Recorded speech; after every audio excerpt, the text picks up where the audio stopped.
이 어린이 보호구역, 스쿨존에서 안타까운 사고가 끊이지 않고 있죠. 이런 가운데 행정안전부는 오늘부터 처음으로 보행안전주간을 운영합니다. 이 보행자 중심의 교통안전 문화를 조성하기 위해 대대적인 홍보와 안전수칙 확립에 나선 건데 먼저 영상 보고 오겠습니다.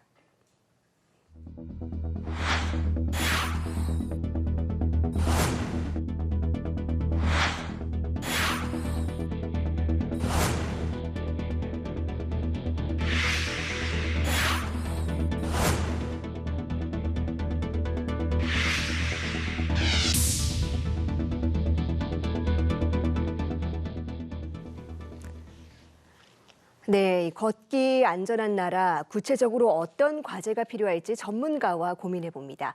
이 가천대 안전교육연수원장을 맡고 계시는 허옥 교수 화상으로 연결돼 있습니다. 교수님 안녕하세요. 예, 안녕하세요. 네, 행정안전부가 올해 처음으로 이 보행안전주간을 운영합니다. 이게 어떤 취지에서 도입한 정책입니까? 예. 교통 정책은 두 가지 축이 있습니다. 자동차의 원활한 흐름, 또 보행자의 안전, 상충되죠. 보행자의 안전을 위한다면은 횡단보도가 많이 설치돼야 되고, 보행자 녹색불도 보다 길게 줘야 됩니다. 근데 우리는 지금까지는 보행자의 안전보다는 자동차 중심의, 자동차의 원활한 소통 중심의 교통 정책을 펼쳐왔습니다.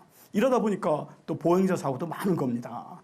그러나 이제 지금부터는 자동차보다는 보행자, 사람 중심의 안전한 교통문화를 만들겠다라는 게 이런 취지로 보행안전주간을 만든 겁니다.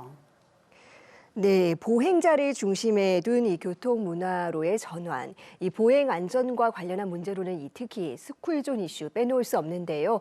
이 최근 몇 년 동안 어린이 보호구역, 이른바 스쿨존에서 이 어린이 보행자가 숨지거나 다치는 사고가 계속 일어나고 있습니다. 이 스쿨존의 현재 실태를 어떻게 보십니까?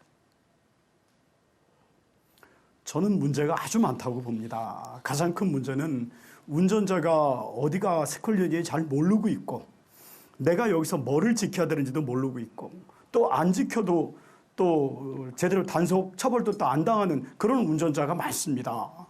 결국 또 더욱이 학교 가는 통학로가 7, 8m밖에 안 되는 그런 이면 도로를 양방 통행을 시켜놓으니까 안전한 인도 확보가 전혀 안 되는 겁니다. 일반적으로 스쿨존의 통학로를 보차도 혼용도로라고 불리는데, 저는 보차도 혼용도로 아니라 그냥 차도다. 이러다 보니까 계속해서 이런 통학로의 사고가 끊임없이 발생하는 겁니다. 예, 그렇다면 이 스쿨존에서 일어나는 사고엔 보통 어떤 유형과 특징이 있을까요? 현재 어린이 교통사고 사망사고의 77%가 보행 중 사망입니다. 아주 지극히 후진국형 사고 유형입니다. 안전한 시설과 교육만 뒷받침이 된다면은 보행 중 사망은 10%대로 끌어내릴 수가 있습니다. 근데 스쿨존에서조차도 우리 아이들이 제대로 보호를 못 받는데요. 사고 유형을 보면은 가장 많은 게 무단횡단 사고입니다. 이 무단횡단은 우리 어른들이 무단횡단하는 어른들이 많아서 그렇습니다. 보호 그대로 따라하거든요. 두 번째는 횡단보도 사고입니다. 특히 신호등이 없는 횡단보도에서는 보행자나 운전자가 서로 먼저 그러다 운전자가 양보가 저러다 안 해주는 거죠. 그러다가 사고 나는 거고요. 그 다음에는 주정차된 차량 사이 사고입니다. 우리 아이가 주정차된 차량 사이에서 튀어나오면은 차에 가려서 안 보입니다. 사고 위험이 무려 18배나 높습니다. 그래서 스쿨존에 불법 주차하면 안 되는 거죠. 또 우리 이면도로 길을 가다가 또 이 차량 주변에서 있다가 발생하는 이런 식으로 사고가 발생하고 있습니다. 네, 곳곳에 이 안전을 위협하는 요소들이 있는 것 같습니다. 이 스쿨존 내 사고를 가중처벌하는 민식이법이 시행된 지 이미 3년이 지났습니다. 그런데도 여전히 안타까운 사고를 못 막고 있다는 지적이 많은데 이 원인이 뭐라고 보십니까? 민식이법 시행이 20년 3월부터 됐습니다. 그만큼 처벌 단속 강화하겠다고 했는데 오히려 사고 늘었습니다. 20년과 21년 비교해 보면은 사고 건수는 8%, 사상자 수는 11%가 늘었습니다. 결국은 이런 식으로 처벌을 강화해도 운전자가 나는 위반해도 안 걸린다라는 그런 인식을 가지면은 이 아무리 강화해도 소용이 없습니다. 그래서 내가 위반하면은 단속당한다. 이런 촘촘한 단속망이 제대로 잘 되는 게 중요하고요. 저는 그러기 위해서는 한시적이라도 이 스쿨존에서 시민운동형 카파라치, 우리 이런 위반자들을 신고하는 이런 신고보상금 제도를 시시해 보는 것도 저는 괜찮다고 보고요. 결국은 운전자가 위반하지 않으면 사고도 안 납니다. 이런 노력이 뒷받침이 안 되다 보니까 계속해서 이런 문제가 발생하는 겁니다. 네, 법규를 어기면 반드시 적발된다는 인식을 심어줄 수 있도록 이 촘촘한 단속망이 필요하다라는 지적해 주셨습니다. 예, 그렇다면 이 스쿨존에서 이 교통사고가 발생하지 않게 할 근본적인 해법은 뭐라고 볼 수 있을까요?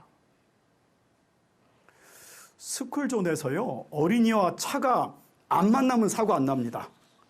그러기 위해서는 학교 가는 통학로에 7, 8m밖에 안 되는 그런 도로는 다 일방통행으로 해줘야 됩니다. 그래서 보차도 경계턱을 설치해서 차의 동선과 어린이의 동선을 근본적으로 분리시켜줘야 되죠.